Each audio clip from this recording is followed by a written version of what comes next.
dalam acara Dopokan Putri Domas seputar materi dan informasi dokter dan orang-orang mumpuni di RSUD Banyumas.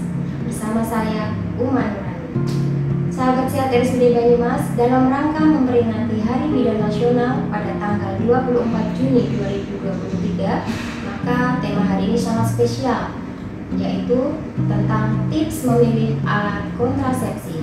Bersama kita sudah hadir seorang narasumber yang ahli di bidangnya. Yang pertama, beliau adalah Dr. Muhammad Samsul Alam, SPOG. Beliau adalah penanggung jawab pelayanan KB di RSUD Banyumas. Assalamualaikum dokter. Waalaikumsalam. Bagaimana kabarnya dok? Alhamdulillah baik. Semoga baik juga buat warga Banyumas dan sekitarnya. Alhamdulillah. Kemudian narasumber yang kedua adalah Ibu Mutiarawati, SST BDN. Beliau adalah koordinator di Poliklinik Kebidanan. Assalamualaikum Bu Muti, gimana kabarnya? Waalaikumsalam warahmatullahi wabarakatuh. Terima kasih Mbak Uma. Salam sehat Rumah Sakit Umum Daerah Banyumas.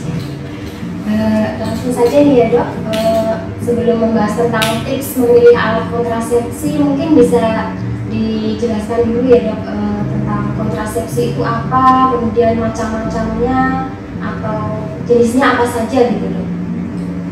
Baiklah.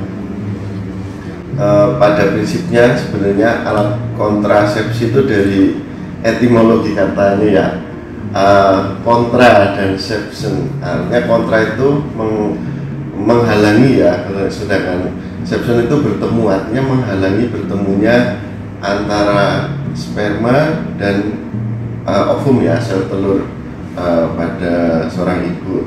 Jadi alat ini fungsinya untuk menghalangi bertemunya sel sperma dan sel telur tersebut, sehingga dinamakan kontrasepsi seperti itu. Sedangkan macamnya itu ada beberapa, pada prinsipnya dibagi menjadi 3 ya. Yang satu jangka pendek, yang kedua ya menengah, yang ketiga yang permanen ya. Ini metodenya macam-macam, nanti juga proses memilihnya juga tergantung kondisi ibu, tujuan kontrasepsi tersebut untuk apa, terus kesepakatan bersama dengan pasangannya maunya seperti apa. Jadi untuk alat kontrasepsi yang diperlukan untuk jangka pendek ya metodenya satu itu ada pakai kondom ya, yang kedua kondom, pil-pil juga termasuk jangka pendek ya.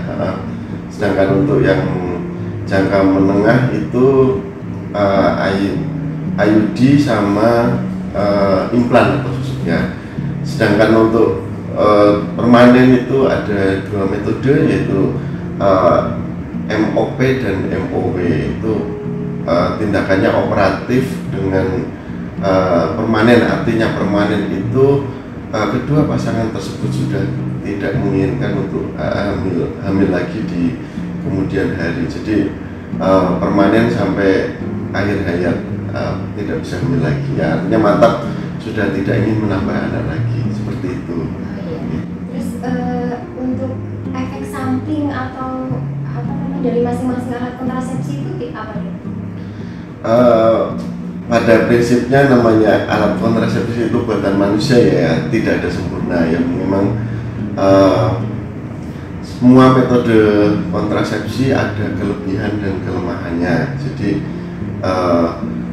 walaupun di masyarakat yang menjadi momok itu IUD ya, artinya katanya bisa tumbuh sampai ke perut dan lain-lain, sebenarnya semua metode kontrasepsi itu ada itu tadi, kalau masyarakat bilang efek samping ya, mulai kalau dari yang jangka pendek ya, semisal kondom ataupun pil, itu sebenarnya pertama pasti butuh ketaatan, kedua rasa tidak nyaman.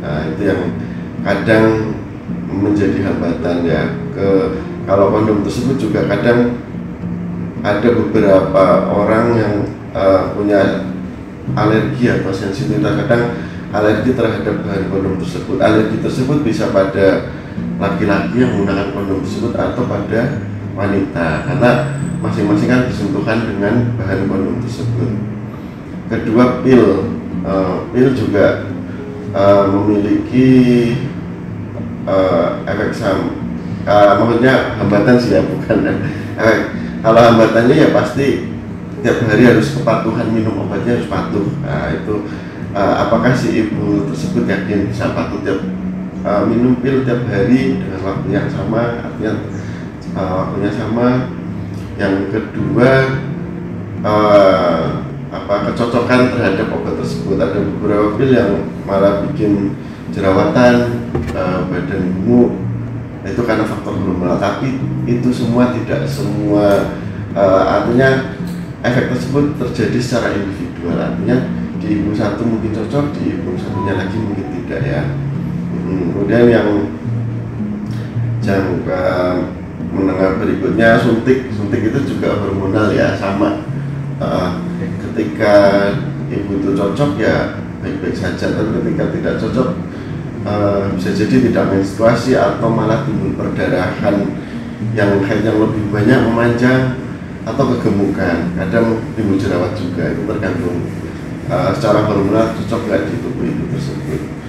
Kalau untuk yang kontrasepsi jangka menengah lainnya yaitu IUD ya, tadi yang masih menjadi momok di masyarakat, katanya naik ke perut.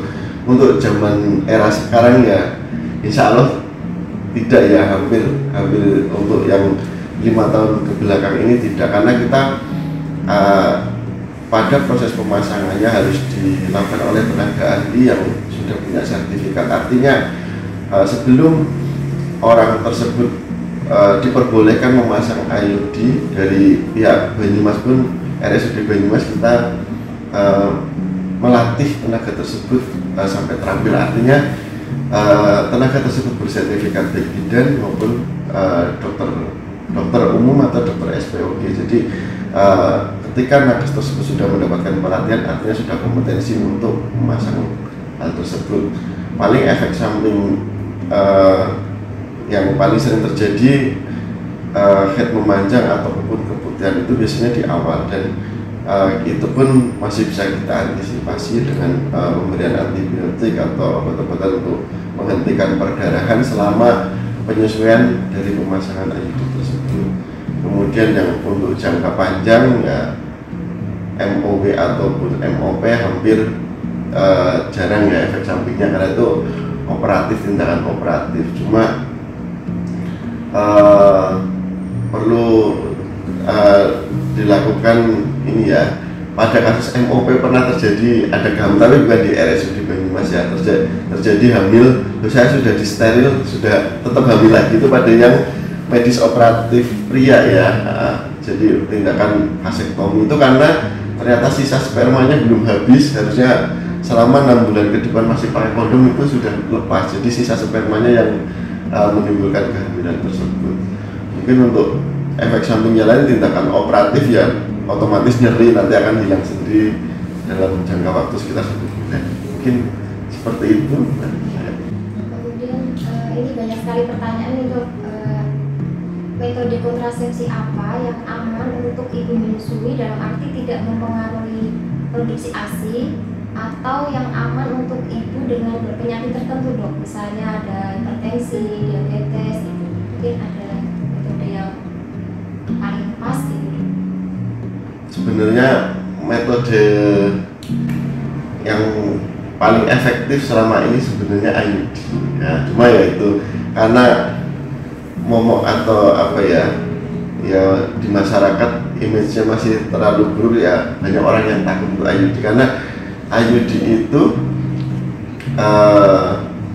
pertama tidak mengandung hormonal ya, kecuali pada IUD khusus memang ada hormonal, tapi IUD yang kebanyakan berada di masyarakat tidak mengandung hormonal, sehingga tidak mempengaruhi produksi ASI ya. Kedua, terkait hormonal juga, semisal pada penyakit hipertensi ataupun pada penyakit yang lain yang semisal pada penderita kanker payudara ya, kalau efektivitasnya ya tetap IUD, ataupun kalau dia nggak mau punya anak lagi ya steril ya. Tapi untuk pada proses yang menginginkan masih takut seperti itu pun ada alternatif lainnya, semisal pil KB yang progesteron only ataupun suntikan DMPA, suntikan KB yang 3 bulanan itu juga progesteron only ya. Ya nanti tergantung kondisi ibunya, tujuan KB-nya ini apa nanti kita pilihkan, yaitu dijelaskan untuk mau seperti apa ya, ibu tersebut dan suaminya mau punya anak dalam jangka waktu pendek jangka panjang atau tujuan ini untuk hal lain dari KB ini, seperti itu. Jelas dokter, dan menarik sekali dari penjelasan dari dokter ya dok. Kalau misal sekarang ini kan pada pasangan-pasangan tertentu itu kan mempunyai tujuan khusus untuk melakukan keluarga berencana itu ya kalau misalnya. Nah tujuan khususnya itu biasanya pada calon pengantin baru ingin menunda kehamilan, terus mungkin pada pasien dengan kondisi khusus ya, misalnya dengan hepatitis B, terus dengan PKU, itu mungkin ada tip-tip khusus untuk memilih KB-nya dan mungkin KB yang baik untuk dengan kondisi-kondisi tertentu itu dok. KB yang baik apa ya dokter ya? Sebenarnya KB seperti ini metode KB biasanya kan memang individual banget ya, artinya yang pasti kita menentukan tujuannya untuk jangka pendek, jangka menengah atau jangka panjang, seperti itu dulu. Kedua ya nanti dari semua metode itu kita pilihkan adakah faktor risiko ya, risk faktor dari metode KB tersebut. Jadi kita juga ada checklistnya, ini metode KB ini checklistnya seperti apa. Misal pada penyakit hipertensi otomatis ya hormonal dihindari, karena pada prinsipnya ketika KB hormonal apalagi jangka panjang itu berefek nanti ada darah tinggi, obesitas, dan itu menyebabkan faktor risiko untuk terjadinya stroke, terus gangguan darah dan lain-lain. Maka otomatis nanti dipilihkan tujuan dari kontrasepsi tersebut untuk apa. Kalau untuk semisal menunda kehamilan ya otomatis yang jangka pendek aja. Artinya ketika metode KB tersebut kita lepas, ya harapannya itu tersebut cepat hamil ya. Kalau untuk jangka menengah semisal dia hamil, melahirkan, pengen punya anak lagi tapi jangka menengah, ya otomatis kita harus memikirkan dari sisi banyak kehidupan sosial ekonomi. Namanya keluarga tersebut mampu nggak kalau nanti dalam waktu dekat hamil lagi, ya perlu timingnya berapa lama, kemudian dari pemberian kasih sayang buat anak dia, ya artinya akankah cukup untuk 2 tahun saya mampu adiin lagi, misal punya anak lagi mampu, artinya anak yang sebelumnya tidak terlantar, artinya kebutuhan kasih sayang secara ekonomi terpenuhi semua. Ketiga yaitu ketika suatu keluarga merasa indahnya tidak terbebani dengan anak banyak, ya pasti dia bisa memperkirakan, oh saya mau nambah lagi, seperti itu. Jadi pada prinsipnya KB ini tujuannya tidak dipaksakan untuk membatasi. Kalau program zaman dulu mungkin membatasi jumlah penduduk, ya kalau sekarang mengatur. Jadi prinsipnya mengatur jarak kelahiran, jarak kehamilan, yaitu terkait dengan kondisi-kondisi tersebut, baik ada faktor penyakit, kemampuan ekonomi, atau yaitu istilahnya keberlangsungan keluarga tersebut, gimana ya bisa berjalan dengan selaras dengan baik. Artinya kalau dengan menjalani hidup tidak terbebani oleh saya banyak anak, merasa capek dan lain-lain, kan artinya program itu sangat bermanfaat. Kemudian anak-anaknya juga berkembang dengan baik, artinya mendapat kasih sayang dan pendidikan yang cukup. Kemudian dari suami juga nggak ada beban, saya kerja keras terus kok ini ternyata tidak mencukupi. Nah, salah satu itu ikhtiarnya seperti itu ya, walaupun ya secara mungkin rezeki dari Tuhan seperti itu, tapi pada prinsipnya kita mengatur tersebut fungsinya untuk itu. Kemudian untuk penyakit-penyakit tertentu yang semisal kayak menular itu ya, yang iya, menular seksual itu dok. infeksi menular bisa itu Biasanya. biasanya pakai memang yang barrier ya, artinya kondom. Selain biasanya untuk pengaman lanjutannya tetap metode KB yang lain pada penyakit HIV/AIDS atau penyakit menular lainnya, sifilis kayak gitu. Memang kalau untuk pada prinsipnya pemakaian jangka menengah lebih baik, tapi untuk tujuan biar tidak menular biasanya kita kendalikan dengan metode kondom tersebut. Jadi double, artinya ditakutkan kalau cuma kondom aja ada yang lolos ya, biasanya kita pakai double yang jangka panjang seperti itu. Berarti pada prinsipnya untuk memilih alat kontrasepsi itu dikembalikan lagi kepada tujuan dari calon akseptor gitu ya dok, apakah untuk menunda, mengatur, atau sama sekali tidak ingin hamil lagi? Ya, betul. Ya, dan ya pilihan itu pasti kita serahkan ke akseptor tersebut. Artinya kita hanya memilih alternatif metode KB-nya apa aja ya, nanti kita penekanannya lebih cocok yang mana, seperti itu. Untuk di Rumah Sakit Umum Banyumas sendiri untuk pelayanan KB bisa gratis atau enggak itu dok? Karena pelayanan KB tersebut merupakan program nasional ya, jadi kita menjalankan amanah dari pemerintah. Selama dia warga Banyumas, berKTP Banyumas, semenjak beberapa tahun ini kita gratiskan. Artinya monggo dari bapak atau ibu yang berdomisili KTP di Banyumas datang aja ke Poli Kebidanan dan Kandungan ya. Di situ nanti ada bagian yang melayani pelayanan KB, ini kita gratiskan ya. Jadi monggo ibu tinggal datang aja ke sini tanpa biaya, artinya datang ke Poli mendaftar ya, saat itu bisa kita layani dengan gratis. Metode apapun ibu, dari mulai metode kondom kita ada, suntik ada, susuk ada, IUD juga ada, pil juga ada, sama terakhir itu steril ya, metode operasi baik pria atau wanita. Cuma kalau untuk metode operatif memang kita jadwalkan ya, jadi pas pertama ibu datang nanti kita atur penjadwalannya seperti apa. Artinya proses operasi itu butuh keamanan juga, nanti ibu akan diperiksa, cek laboratorium, nanti kita jadwalkan untuk operasinya, untuk sterilnya. Saya insya Allah gratis ya. Jadi selama program ini berjalan didukung oleh pemerintah dan program KB ini ya, keputusan dari Bu Direktur juga sudah untuk menggratiskan semua metode KB ini. Monggo bagi warga Banyumas yang berKTP Banyumas, kita gratiskan.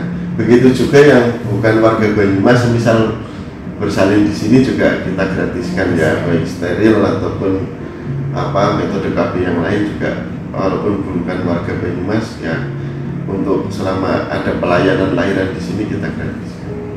Seperti itu. Dan satu lagi pertanyaan untuk Ibu Muti tentang tadi yang pelayanan KB gratis ya, mungkin bisa dijelaskan lagi pelayanan KB-nya itu hari apa saja, kemudian syarat-syaratnya mungkin perlu bawa apa nih gitu. Silakan. Ya, terima kasih sahabat dalam Rumah Sakit Umum Daerah Banyumas.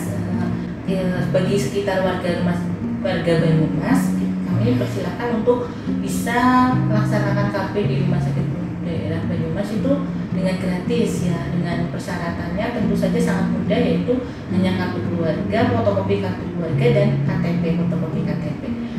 Untuk jenis semua metode kontrasepsi insya Allah kami sudah siap melayaninya. Dan kemudian pada untuk metode operasi wanita maupun metode operasi pria juga kami bisa melayaninya, dan tentu butuh persiapan dan kita jadwalkan, dan tentu saja akan memudahkan pelayanan kita, insya Allah memudahkan untuk warga Banyumas dan sekitarnya. Mungkin dari kabupaten lain kami juga melayani gratis, tapi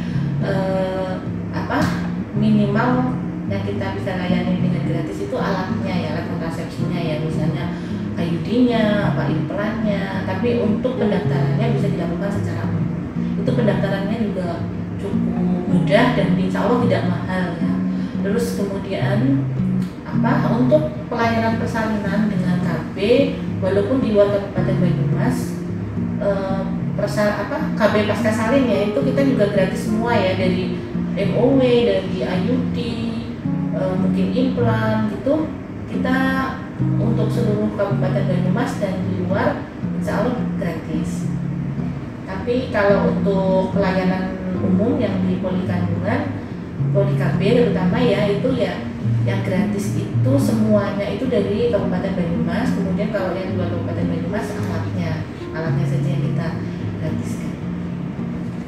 Mau menambahkan sedikit lagi tentang MOW ini ya, kita di RSUD Banyumas sudah metodenya pakai ODC ya, artinya one day care, artinya ibu kita jadwalkan pagi, nanti sudah puasa di rumah, kemudian kita operasi menjelang siang, nanti siang kita awasi di proses pemulihan, ya insya Allah sore sudah bisa pulang ya. Jadi kita bikin nyaman, artinya ibu dijadwalkan pagi nggak usah khawatir, tidak perlu menginap di sini, artinya kita awasi sorenya insya Allah sudah bisa pulang ya. Biasanya yang beberapa akseptor kontrasepsi mantap ini memang seperti itu, jadi kita bikin one day care, artinya perawatan 1 hari aja, artinya datang sudah puasa di rumah, makanya kita jadwalkan sudah nanti operasi, setelah operasi masuk ke ruang pemulihan,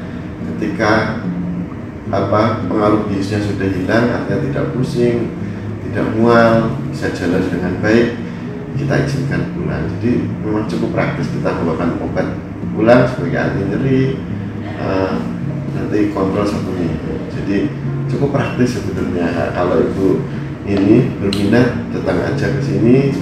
Waktu fleksibel, artinya ketika kita menjadwalkan ibu, monggo maunya kapan sesuai dengan kesepakatan dengan dokternya, nanti kita jadwalkan. Artinya kalau ibu punya acara, hajatan atau apa ternyata menunda, boleh kok Bu, nanti kita jadwalkan mau hari apa, nanti kesepakatan antara ibu dengan kita, nanti kita jadwalkan. Jadi biar ibu atau bapak nyaman, nanti kita jadwal. Setiap hari ya dok? Setiap hari ada pelayanan, nanti kita jadwalkan. Jadi fleksibel sekali Bu, kita sangat mendukung untuk program pemerintah ini ya. Ini sudah masuk dalam program nasional ya, jadi memang program KB ini dan kita warga Banyumas dan sekitarnya tidak ada hambatan dalam proses KB ini, jadi nggak usah khawatir ya dalam semisal saya nggak punya duit dan lain-lain, itu bukan hambatan ya, artinya tinggal datang aja ke rumah sakit Banyumas, langsung ke Poli Kandungan, nanti kita daftarkan ya. Pendaftarannya juga mudah, cukup tadi yang disampaikan dari Mbak Mutiara ya, cukup membawa fotokopi KTP sama fotokopi kartu keluarga, metode KB apapun kita layani. Seperti itu. Baik, terima kasih dokter informasinya, Mbak Muti juga. Mudah-mudahan apa yang tadi disampaikan bermanfaat untuk kita semua, kemudian juga bisa membantu sahabat sehat RSUD Banyumas yang ingin memilih alat kontrasepsi. Terima kasih kepada sahabat RSUD Banyumas yang telah mengikuti Dopokan pada hari ini. Mari selalu ikuti acara ini di lain waktu dengan narasumber dan materi yang berbeda. Jika sahabat sehat RSUD Banyumas ingin memberikan usulan terkait tema atau judul, isi materi dan informasi Dopokan Putri Domas di acara yang akan datang, silakan tulis di kolom chat. Jangan lupa like and subscribe. Wassalamualaikum warahmatullahi wabarakatuh. Kami mengucapkan Selamat Hari Bidan Nasional ke-72. Saatnya bidan dan perempuan bersatu, bergerak bersama untuk meningkatkan kesehatan ibu dan anak menuju Indonesia maju. Bidan Indonesia, oke.